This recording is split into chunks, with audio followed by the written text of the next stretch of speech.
고린도전서 7장. 이제 여러분이 내게 보낸 편지에 사람이 결혼하지 않은 편이 더 낫다고 한 내용에 대해 말씀드리겠습니다. 음행이 성행하고 있으므로 남자마다 자기 아내를 두고 여자도 자기 남편을 두십시오. 남편은 아내에게 혼인의 의무를 다하고 아내도 남편에게 그렇게 하십시오. 아내가 자기 몸에 대한 권한을 행사하는 것이 아니라 남편이 하며 남편도 자기 몸에 대해 권한을 행사하는 것이 아니라 아내가 합니다.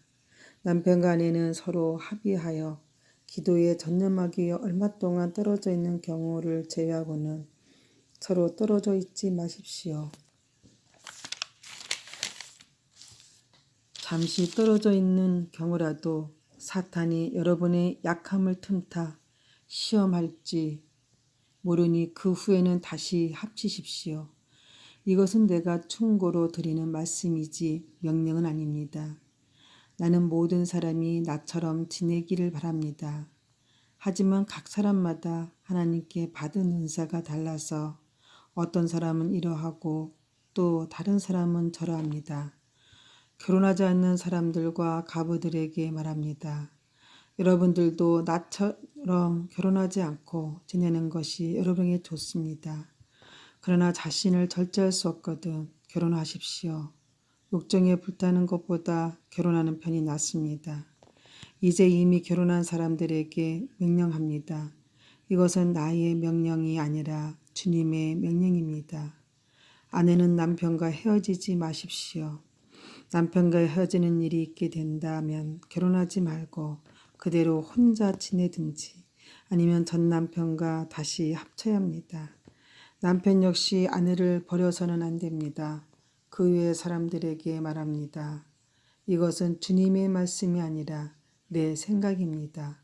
어떤 남자 신자에게 믿지 않은 아내가 있는데 그 아내가 남편과 함께 살고 싶어 하면 그 아내를 버려서는 안 됩니다.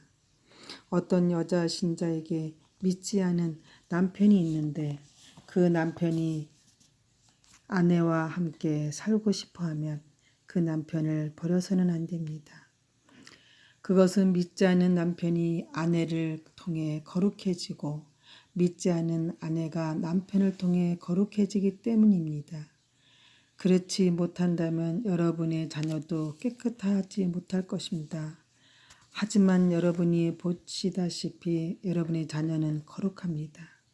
그렇지만 만일 믿지 않는 남편이 헤어지려 하면 그렇게 하도록 하십시오.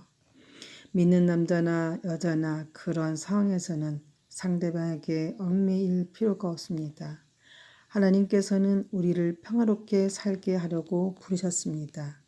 아내된 사람이여 그대가 남편을 구원할지 어떻게 알겠습니까? 남편 된 사람이여 그대가 아내를 구원할지 어떻게 알겠습니까? 각 사람 주님께서 각 사람에게 나눠주신 대로 그리고 하나님께서 부르신 위치를 그대로 유지하며 살아가십시오. 이것은 내가 모든 교회에 세워준 원칙입니다. 부르심을 받았을 때 이미 할례를 받은 사람이 있다면 할례 받은 표시를 없애려 하지 마십시오. 그러나 부르심을 받았을 때 할례를 받지 않는 사람이 있다면 할례를 받으려 하지 마십시오. 할례를 받았느냐 받지 않았느냐 하는 것은 아무것도 아닙니다. 하나님의 계명들을 지키는 것이 중요합니다. 각 사람은 하나님께서 그를 부르셨을 때의 상태 그대로 살아가십시오. 노예였을 때 부름을 받았습니까? 그것 때문에 마음 상해하지 마십시오. 그러나 혹시 자유를 얻을 기회가 생기면 그 기회를 활용하십시오. 주님 안에서 부르심을 받았을 때에 노예인 사람은 주님께 속한 자유인입니다. 이와 마찬가지로 부르심을 받았을 때에 자유인 사람은 그리스도의 노예입니다. 여러분은 값을 치르고 산 사람들입니다. 더 이상 사람들의 노예가 되지 마십시오. 성도 여러분, 여러분 각 사람은 부르심을 받은 위치에 그대로 머물러 계시면서 하나님께 책임을 다하시기 바랍니다. 이제 여러분이 편지에 언급한 결혼하지 않은 처녀들에 관해 말하고자 합니다. 이 부분에 대해서는 특별히 주님으로부터 받은 명령이 없습니다. 하지만 나는 주님의 자비하심을 힘입어 믿을 만한 사람이 되어 의견을 제시하고자 합니다. 현재 겪고 있는 위기를 생각하면 결혼하지 않는 사람은 현재대로 지내는 것이 더 좋다고 생각합니다. 아내가 있는 사람이 있습니까? 아내와 헤어지려 하지 마십시오. 아내와 헤어졌습니까? 아내를 구하려고 하지 마십시오. 그러나 여러분이 결혼한다고 해도 죄를 짓는 것은 아닙니다. 처녀가 결혼한다고 해도 죄를 짓는 것은 아닙니다. 다만 결혼한 뒤에는 이 세상에서 겪는 환난을 맞이하게 될 것입니다. 나는 여러분을 아껴서 이런 말을 하였습니다. 성도 여러분, 내가 하고자 하는 말은 이렇습니다. 시간이 얼마 남지 않았습니다. 지금부터는 아내가 있는 사람들은 아내가 없는 사람처럼 사십시오.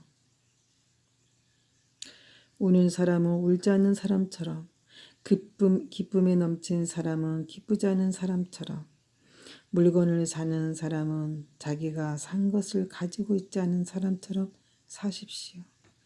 세상 물건을 쓰는 사람은 그것들에 마음이 뺏기지 않는 사람처럼 사십시오. 그것은 이 세상의 현재의 모습이 지나가고 있기 때문입니다. 나는 여러분의 마음을 쓰는 것 없이 살기를 바랍니다. 결혼하지